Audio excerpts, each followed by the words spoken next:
మీ నాయన కర్నూలు నుంచి వచ్చాడు. ఇక్కడే మన గెస్ట్ హౌస్ లో ఉన్నాడు. నిన్ను తీసుకురమ్మన్నాడు.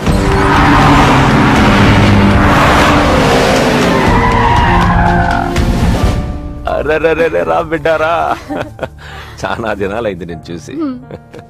అయ్యారు కుడి చేతిలో ఎడం చేతిలో మే ఉన్నాయి, కొంచెం రుచి చెప్పండి. Okay, not okay. నువ్వు లోపలిపా. అరే రే రే, పిల్ల చూడవయ్యా ఎట్టయిపోయిందో. వద్దు వద్దు అంటే హాస్టల్లో చేర్పిస్తేవి. నా మీద ఉరుగుతావేందమ్మే? లంకంత గెస్ట్ హౌస్ ఉంది కదా అంటే హాస్టల్లో స్నేహితులతో కలిసి ఉంటానంటోంది నా కూతురని ఒత్తాసు పలికితివే నువ్వు. చాలేవయ్యా, దామ్మా లోపలి కోసం చాలా మంది వెయిట్ చేస్తున్నారు. బావగారు, నా కూతురు మంజు. మంజు, ఇతనేనమ్మా నీ కాబోయే పెనివిటి. పేరు హరిప్రసాద్. వాళ్ళ నాన్నగారు అమ్మగారు. అబ్బాయి నచ్చాడా? నాకు చెప్పుకుంటే ఏంటి డాడీ పెళ్లి చూపులు?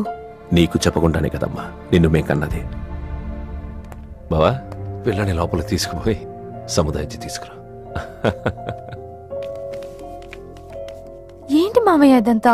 అంతా మీ ఇష్టమేనా? కేంద్ర మంత్రి అవ్వాలని మీ నాన్న 30 ఏళ్లుగా కళ్ళగంటున్నాడు.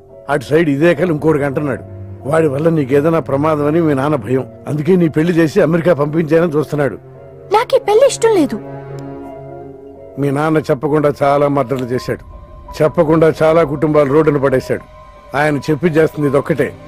నువ్వు కాదన్నావు అనుకో, ఆయన చెప్పకుండా చాలా చేస్తాడు.